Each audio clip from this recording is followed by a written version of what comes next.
حضور انور نور مجسم شفیع معظم سرور کون و مکان صلی اللہ علیہ وآلہ وسلم نے اپنی ذات کے ساتھ اور خالق کے کائنات کی ذات کے ساتھ محبت کرنے کا طریقہ اپنے اصحاب کو سکھایا۔ آپ صلی اللہ علیہ وآلہ وسلم نے ایک واقعہ بیان فرمایا۔ فرماتے ہیں کہ پہلی امتوں میں ایک شخص ایسا تھا کہ جو 70 سال سے ایک پہاڑ کی غار میں اللہ کی عبادت کر رہا تھا۔ خالق کائنات جل جلالہ و عز والہ کا عاشق تھا، اس سے بڑی محبت کرتا،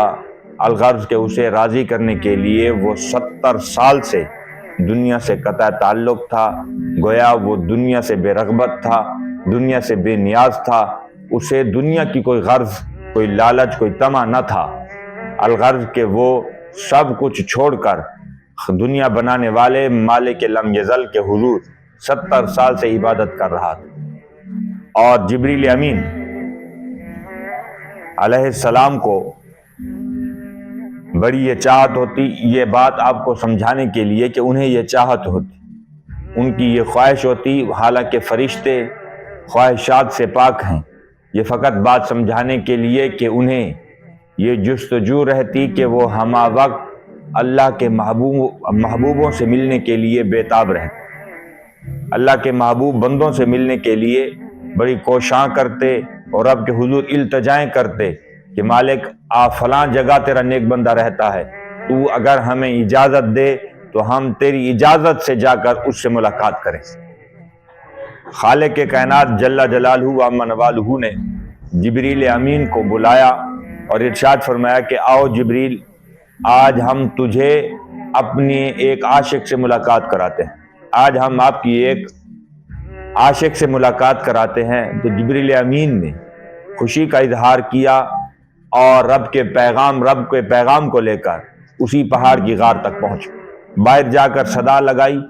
کہ خالق کے کائنات جل جلالہ و عز والہ نے تیرے لیے پیغام بھیجا،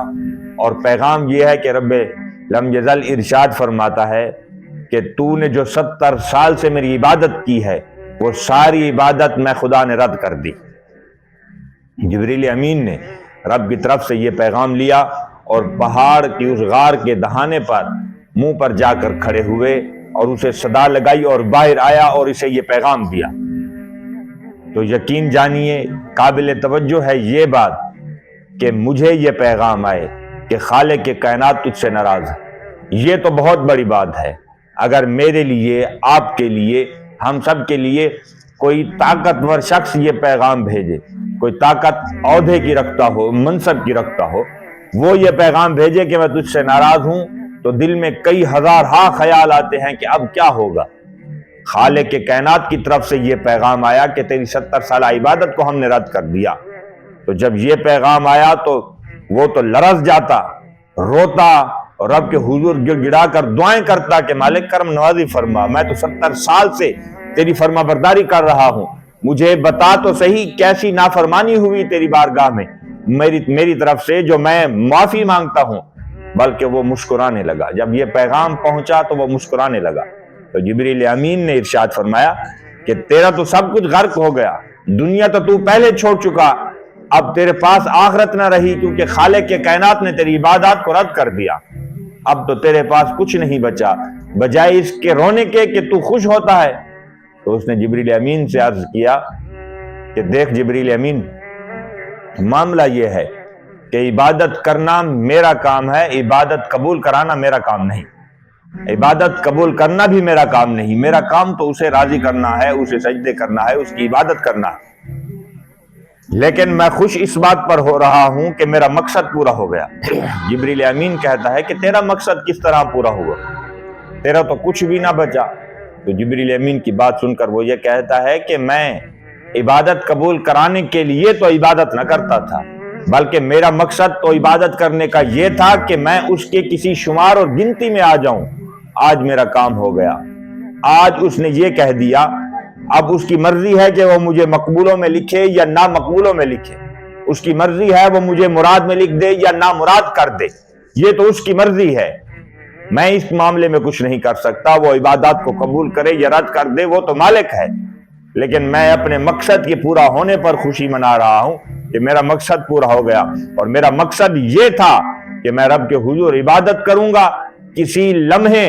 جب وہ ایک لمحہ آئے کہ خالق کے کائنات مجھے اپنا کہہ دے۔ اب جا کر اس نے میری طرف پیغام بھیجا کہ جبریل امین جا کر میرے بندے سے کہہ دے کہ میں نے تیری عبادات کو رد کر دیا، میرا مقصد پورا ہو گیا۔ تو جبریل امین حیران کھڑے ہیں تو خالق کے کائنات کی صدا آتی ہے، جبریل امین کی طرف پیغام پہنچتا ہے، جبریل آج تجھے یہی دکھانا تھا کہ عاشق کیسے ہوتے ہیں، انہیں کسی نفع سے غرض نہیں، انہیں کسی نقصان سے غرض نہیں، انہیں مجھ اور تجھ سے کوئی غرض نہیں، انہیں غرض ہے تو فقط خالق کے کائنات کی ذات سے۔ رب کائنات جل جلالہ و عم نوالہ اپنے کرم سے، اپنے فضل سے مہربانی فرماتے ہوئے ہمیں بھی اپنی محبت، اپنی چاہت، اپنی الفت عطا فرمائے۔ آمین آمین، وآخر دعواہم الحمدللہ رب العالمین۔